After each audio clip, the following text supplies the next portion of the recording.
What's your diet? I prefer to call it eating style. Like, Okay. I'm this sweet tooth girl, maybe because I had a long history of trying different diets from my puberty, because that was the time when I just realized I don't like my body image. I don't like my body composition because I have short limbs. I'm like 1 meter Short 61 limbs. centimeters. Yeah. Short legs. And I was looking at these models, Yeah. having beautiful long and thin legs. So after trying a lot of diets, when I was around 30, I realized that I cannot live this life. I cannot count calories, think about what I eat every day. That's why I'm just trying to be super balanced. Welcome to the podcast. Today we have Zarina Del Mar, who is actually, she's a fitness personality, but was a tax lawyer, which is a crazy transition. We're going to get into it. But before that, we're going to do something with you because you are in the space of health and wellness. We're going to do a healthy shot. Are you ready? Yeah. All right. So we do these Magic Mind shots. They're full of adaptogens and all these good ingredients, and it kind of keeps us like very alert and focused. So as opposed to doing like a tequila shot, we do we do a healthy adaptogen shot, basically. Mine doesn't have caffeine though, or sugar. I think yours may. I don't know. But we go like this. We go like this. Yeah. We Chin go, chin. cheers. And then we just down the Yeah. hatch. I've been having so many of these. I'm only having half at a time. Why? Because I have so many of them. I know. They taste really good. So you tell me what after you finish it or if you drink it. Did you try it? Yeah, I tried. If you like it or not. I mean, if you feel more alert, you tell me. You feel more alert? Yeah. Did it work? It is fresh. I will tell you about my eating habits because I'm trying to get rid of any snacks, and I'm looking at how many included many added sugars calories? there are. Yeah. No, Okay. not calories, just added sugar. Okay, so then you should. Okay, so this one, Ed, can we get her the one? I think of these ones. So many. Okay, I'm going to send you a bunch. So they just came out with this magic. It's a no sugar and no caffeine. So I mean, I don't know how many. I'm blind as a bat. These have like 15 calories. That's it. Yeah. That one I think has like 50. But I mean, wait, hold on a minute. Yeah. Okay, so you're counting calories to that level? Let's No. I'm not counting calories. Okay. But I'm looking at the ingredients of the products I consume, and only one field added sugar. I'm trying to get rid of any added sugar. Added sugar. Yeah, Okay, that yeah. makes more sense to me. Yeah. But Yeah. I have never counted calories. I don't think that it is necessary because it's not about full life. About Well, no, I want to listen. That's why enjoying. you're here. We're going to hear about what your whole philosophy is. Yeah. But yeah, I'm going to send you. Or I'm going to get them to Magic Mind. Will you please send Zarina, if you're listening, some sugar-free Magic Mind shots, because they really do work and they are super healthy. I would not be like sitting here blabbing about it if I actually did not take. Like I drink 2 a day, and everybody who takes them says they're really good. So they also love them. But now, enough with that ad. It wasn't even an ad. It just sounded like an ad. Okay, so then you are someone, are you very particular of like just sugar, or what's your diet like? What do you what's your day? What's your diet? I prefer to call it eating style. Like, Okay. I'm this sweet tooth girl. Maybe because I had a long history of trying different diets from my puberty, because that was the time when I just realized I don't like my body image. I don't like my body composition because I have short limbs.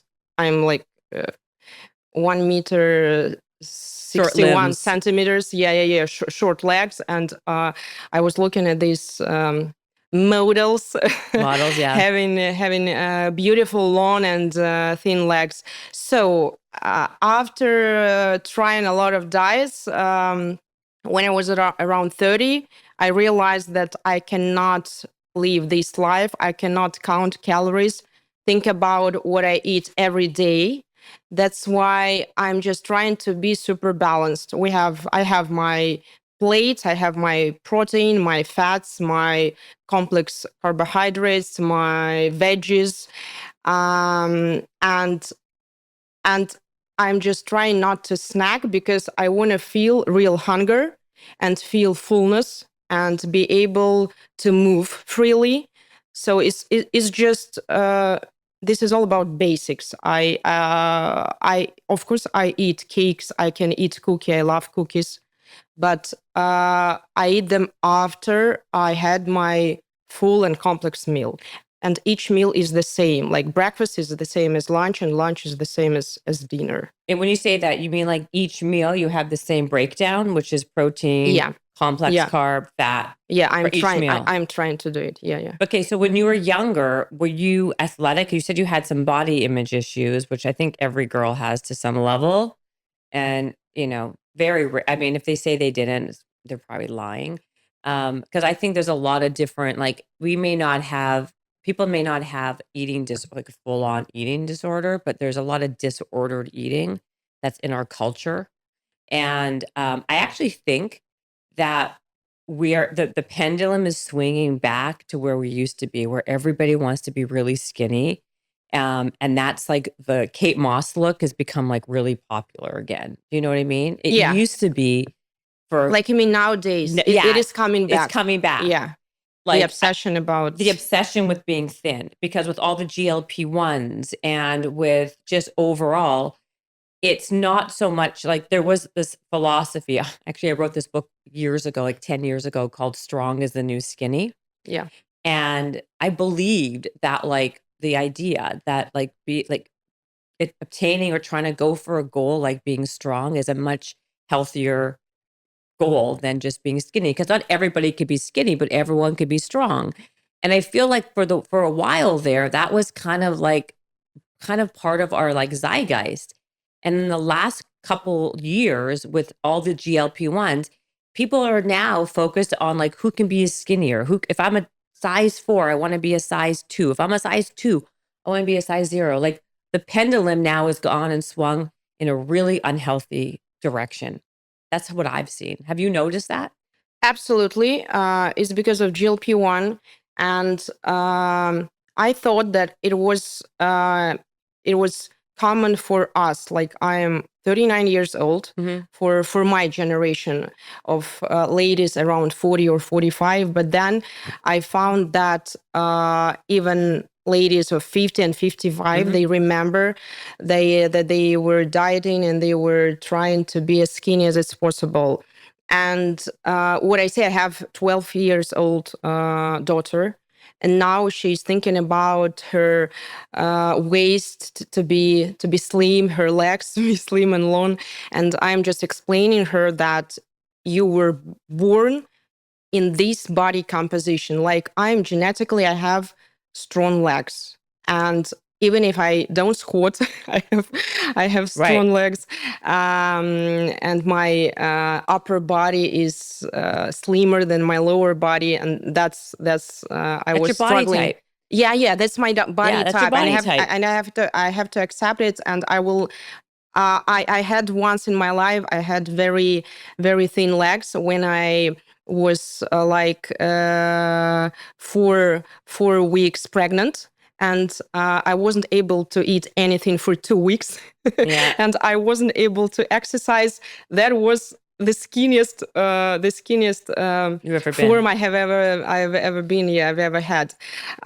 So for all the ladies who were born like this, everything you can do just to keep moving um, and keep your muscle mass that is suitable for you, because for many ladies it is so difficult to gain muscle, and for us who were born with this particular body type, it's easier. So I believe, to be honest, and I know this is controversial, but I believe that we all have a certain body type, and that you have a baseline and you can only manipulate it so much one way or the other until it gets to be unhealthy.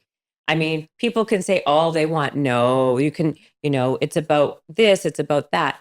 I'm a perfect example, right? Like I'm somebody who like I'm more athletic by nature, like I'm not an ectomorph. You know, an ectomorph, Yeah, an yeah, of course, endomorph, I'm a mesomorph. mesomorph. Me too. And when I don't eat a lot, yeah, do I get skinnier? Yes. But can I maintain that level of thinness in a healthy way? No, because my body will rebound back to where it's comfortable. Like you can fight at 5, 10 pounds. Unless I'm on a drug, like a GLP-1, I'm not going to be staying 10, 15 pounds lighter than my baseline. So I think what's happening is people are fighting their baseline to such a point where it's so psychologically unhealthy, it's physically unhealthy. I think these GLP-1s have been I think it's like one of the worst things that's happened in this last couple of years. I don't care what you say it's great for people. There's a whole argument like, oh, it's For great for inflammation. diabetes, yeah, yeah. It's great for perimenopause. It's great for microdosing. It's great for brain health. I want to see the data in 10 years from now because nobody knows right now. If you're a diabetic and you're 150 pounds overweight, God bless you, go on GLP-1s. If you're somebody who is a healthy person and like maybe 20 pounds too heavy for your body type, go and go walking every day. Clock and watch your diet. Like you don't need to be on a GLP-1 because once you get on them, in my opinion, what I've seen is it's really hard to get off. On top of Because it, and when you're on it, yeah, sorry, you don't. I see it within my community, like you don't change your lifestyle. you're not. It's When not behavioral change. yeah, yeah, So like unless you're doing things to change your behavior and make it, it's all about like habits, right? Like creating these tiny habits that will make you behave different day after day, right? If you're just relying on a shot once a week where you're just not hungry anymore, right? And your appetite is now suppressed. Once you're off of that, your appetite comes back with a vengeance. I've seen this with friends of mine. So when they try to get off their appetite, and even when they try to titrate off, they start to like hmm make their doses lower, yeah. but they were still super hungry. And like now they're having less muscle mass. They have more because you lose muscle in addition to fat. And now they have less muscle mass. Now they only have more fat on their body. And now when they go back to eating like a regular person, they're gaining weight because all of the metabolism's all wonky. That's why I just started my movement journey. I was fighting with the best baseline, how you describe it, and I realized that I cannot live this lifestyle. Yeah. Like having 2 training sessions per day, 7 times per week. You were Because doing this? yeah, I what was were you doing Yeah, this tell me because what you were doing. I was trying to be as slim as possible, but keep my muscle mass. Mm-hmm. And What kind of training were you doing? so it was gym, CrossFit studio, Mhm. and I was running. So I was running in the morning, then I came to the gym, then in the evening I was doing my CrossFit sessions because I am like, let's say, type A personality. Mhm. I'll all or nothing, and I'm physically prepared for like a CrossFit type of training. And then I realized that it's not healthy. I'm not an elite athlete, and I don't have this regimen when I can sleep, eat. I don't have like my performance coach, my massage therapist, and I didn't feel my body. It was like not I'm dying, but I didn't feel comfortable, and I was looking for something. That's how I found all this story about movement, about being soft and flexible, and feel these true motions in your body, not just repeating the same stuff as fast as you can and as Repetitive. hard as you can. Yeah, repetitive. And I didn't feel anything while I was doing these crunches or burpees. We made like hundreds of burpees per minute, per 5 minutes. Were you getting injured a lot too? No, You weren't getting no, injured. no. Because what you're saying though is it's funny. Sounds familiar. Like I think a lot of this what you're saying is you were like an exercise bulimic in a way. Like you Yeah. were just exercising yourself to death. And like typically what happens is you just end up with a ton of injuries. Like I was similar. Like I worked out a lot, like a lot. And it wasn't even so much for the physicality. It was because it was good. Like my brain was getting much, like it was distracting me from things I didn't Mhm. want to like think about, or it like turned on like my dopamine and my serotonin. But everything has like a breaking point, right? Like you can overdo everything, right? Like I love to run because of the cardio, but like I can run for 40 minutes. I don't, or 30 minutes. I don't have to run for like an hour and a half, right? But like to me, that's also again, like that's a super unhealthy mechanism. How do you tell your people, or how did you, it was a good example, you're an example. How did you go from being so obsessive, like an obsessive exerciser? How did you get back into a moderate place where it's much more doable and manageable? Because psychological element is so hard. Yeah, it's hard. And maybe I got more knowledge about the construction of our body, about anatomy and biomechanics. And I've just noticed that I don't even get sweat, but I feel how my muscles are working when I'm doing, let's say, mobility, or when I'm doing these mindful movement sequences, mindful movement flow. And once you get knowledge about your body, you feel this confidence, and you understand why softness is new strength. Because for me, it was so difficult to make the motions, to think about the motion, to think about the position of my pelvis, the position of different parts of my spine. But how did you do that? Because if someone's listening to this Yeah. podcast and they're like they're an obsessive exerciser because they're trying to burn as many calories as possible, what do you tell people, the clients, your followers, like how they can get out of that hamster wheel into a more healthy, safe place where they can stop exercising like that and recognizing like they're actually like doing more harm than good, to a place that's more like normal, that's not so insane.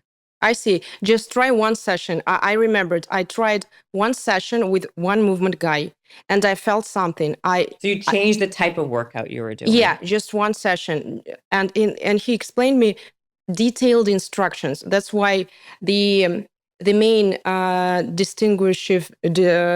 main what distinguishes me from all the fitness world is just detailed instruction. I am explaining how to move, and that was one session, and I felt something. I didn't have enough vocabulary to describe for myself what happened, but I felt really good.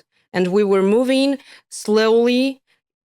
He just explained me all this anatomical stuff very shortly, how I need to control the tension, how I can move like my pelvis, that there are lots of movement in my hip joints, and it helped me. Just the words, not even particular crazy or interesting movements or exercises, just the explanation.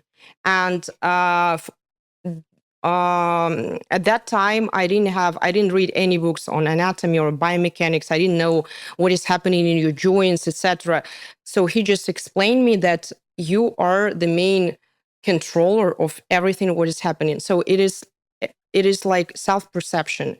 You understand more if you have this knowledge. I didn't have them. Nobody explained me, even at the gym. It was just pull up, push up, deadlift, squat, and nobody explained me that in order to make, for example, the plank position, you need to feel your fingers on the surface, because this is how you engage your shoulders, your shoulder blades, how you protect your shoulder joints, and the same with your feet. Feel the surface, feel the grounding, and there are a lot of like these small tips that help you to stay to create this presence in your body. This is the main thing that I'm teaching and I'm presenting, not the movement, because many of my subscribers and many people think that give me one particular exercise to fix my knee problem, my lumbar spine problem. I need one particular exercise, but it's not about exercise. It's about how you feel it, how you control the motion, and what do you understand about your body. what's happening with your joints when you do any movement, any exercise, call it. We just forgot, and we just forgot how to feel comfortable and confident, and we don't know how to.